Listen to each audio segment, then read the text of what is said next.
How's it, Mzansi? Welcome to Farmers Inside Track, the country's most downloaded farmers podcast. This is episode 246, powered by AECI Plant Health. I'm your host, Dawn Mdu.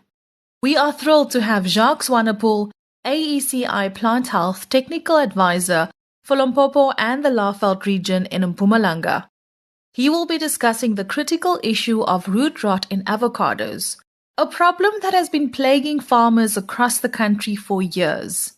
Jacques will be chatting to Food for Mzansi journalist Octavius Pandil to help us understand the causes of root rot, its impact on avocado production, and the steps that farmers can take to prevent and control it. His insights will be invaluable for anyone involved in avocado farming or interested in understanding the challenges facing our agricultural sector. Over to you, Octavia. Thanks, Dawn. Jacques, thanks for joining us here on Farmers Inside Track. We often hear from farmers who are concerned about this disease that affects the roots of avocado trees. Let's start off with the basics. What causes root rot in avocados, and what impact does it have on the production of this popular fruit? So Phytophthora root rot is caused by a plant pathogenic AECI. Now this pathogen is called Phytophthora cinnamomum. It's a soil-borne pathogen and it can easily spread in water, soil, as well as organic matter that contains the pathogen. Now, unfortunately for farmers, this pathogen is found in dams and rivers in most of the avocado region. Now, this is due to contaminated runoff water from infected orchards.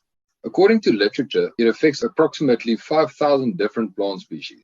Now, this includes economic important tree crops like avocados that we are discussing right now, and also macadamia, citrus, and stone fruit. The pathogen infects the roots and causes severe damage to feeder roots that will inhibit the uptake of nutrients over time. A gradual dieback of shoots will occur, as well as yellowing of the leaves, and in severe cases, the tree will eventually be completely defoliated. Smaller fruit might be produced with sunburn damage. Now, this is due to a less dense canopy of leaves that isn't able to protect the fruit from the sun. It causes a reduction in yield, and a lot of trees will end up dying if this pathogen is not controlled. For many years, it's been a major issue in the avocado industry globally and still continues to be a big challenge for growers. Thanks so much. This is so interesting, and I love that you're also giving farmers the scientific name of this avocado disease so that they can obviously Google it later.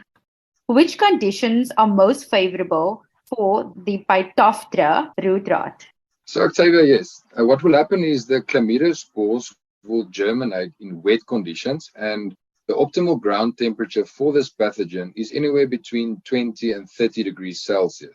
The zoospores have the ability to move through the soil. Now, it moves in the groundwater as well as in the surface water, and then it infects the susceptible or stressed plants. This will occur mostly in the root flush period. Root rot thrives in wet anaerobic conditions. Now, anaerobic means where the oxygen is limited and where the drainage is quite poor. Phytophthora can remain dormant in wet and dry soils for a very long period. Studies have shown Phytophthora can survive in moist soil for as long as 6 years. And how can a farmer identify Phytophthora cinnamomum in the orchard? So to identify the stages of root rot decline, one can make use of the Ciba-Geigy tree health scale. Now, you can find this tree health scale on SAGA's website. That's the Avocado Growers Association of South Africa. Now, what's nice about this scale, it's a visual scale. So the scale runs from 0 to 10, 0 being almost a healthy tree, and there's a picture of it as well, and then up to 10, showing a tree with severe infection. Now, it's the farmer's responsibility to do scouting in the orchard to know the tree health status of the orchard. So this will also then help the farmer to determine when to intervene. You can also dig in the root zone. There you will find roots with a blackish color and being brittle and eventually die off. What actions can be taken to control Phytophthora root rot? So this is quite a complex question, but the fact is there are so many different ways to control Phytophthora root rot. But the best way, according to research, is to follow an integrated approach. So now that you've helped us understand the causes, how to spot the diseases, and to take action, can you explain steps that can be followed for such an approach? Yes, so this approach is called the PEG wheel. Now, this was designed by Ken Pegg from Queensland, Australia in 1979. Now, in 2010, this approach was updated by Nigel Wolstenholme and also Andrew Sherd.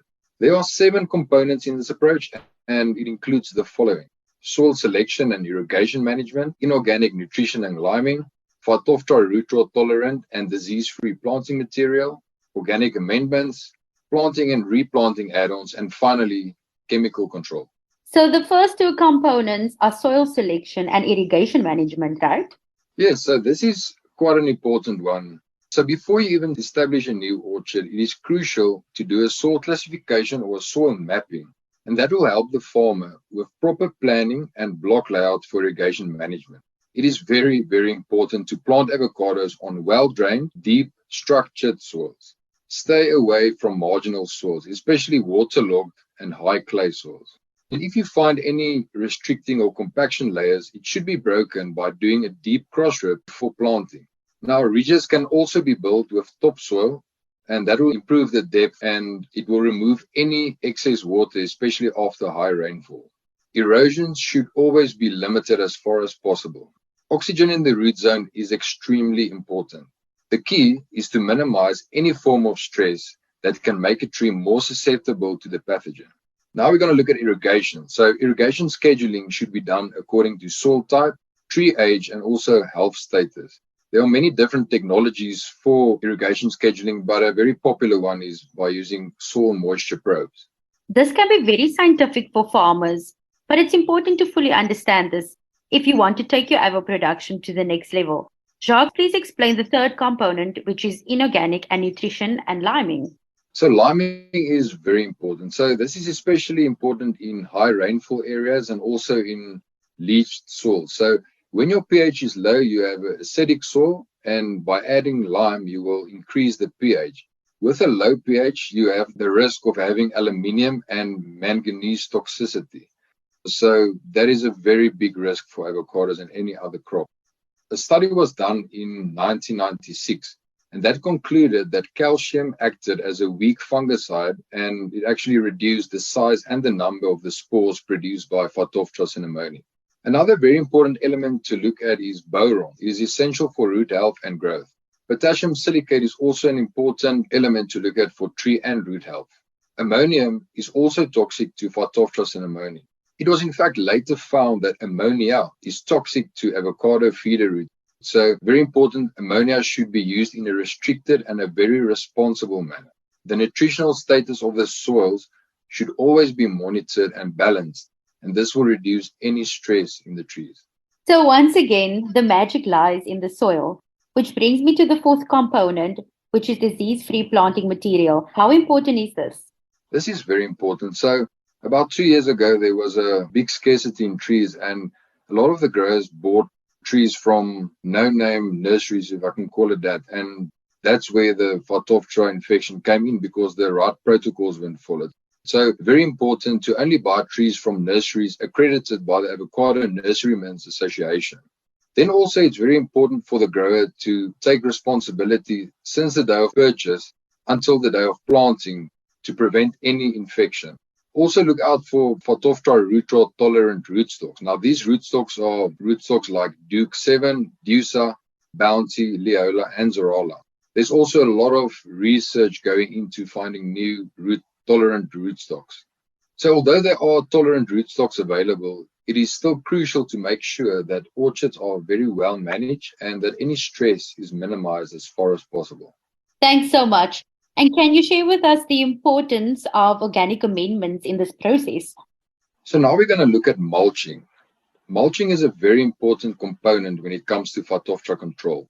This will ensure that high organic matter in the feeder root zone and microbial activity will be increased to suppress the inoculum of the Phytophthora cinnamoni. Now, materials that are suitable for a good mulch are the following. So this is like chipped avocado branches, composted wood like pine bark, and straw from something like Rhodes grass. A good time to apply mulches is in autumn. It is also very important to look at the C/N ratio. So the C/N ratio is the carbon to nitrogen ratio. This should be anywhere between 25:1 and 100:1. One can also apply organic acids, and that will also contribute to microbial activity and soil health. Biologicals such as trichoderma is also a great antagonist against the pathogen. So let's quickly dive into the sixth component, which has to do with planting and replanting. Can you share a little bit about that? Okay, so a good practice that a lot of farmers do is to apply manure in the planting hole mixed with soil. So this should be done about 6 months before planting and then covered with straw. It will reduce the Phytophthora cinnamoni inoculum and also reduce possible toxic ammonia levels by the time of planting. So as previously mentioned, calcium is a mild fungicide. So gypsum can be applied after planting as well as annually. The calcium level should always carefully be monitored in the soil as well as in the tree.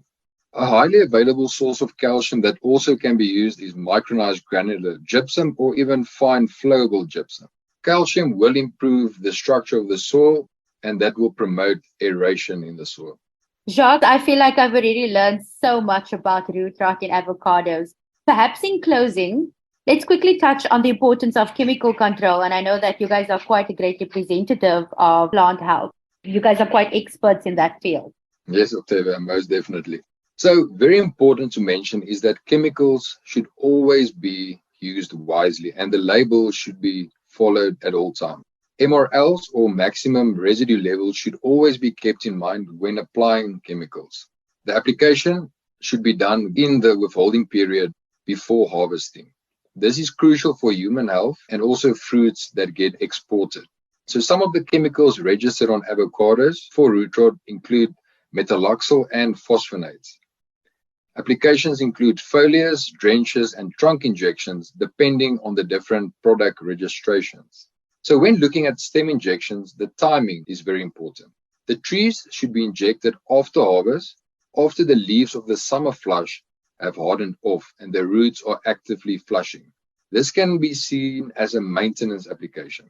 Scouting will then determine if the following year's injection is necessary.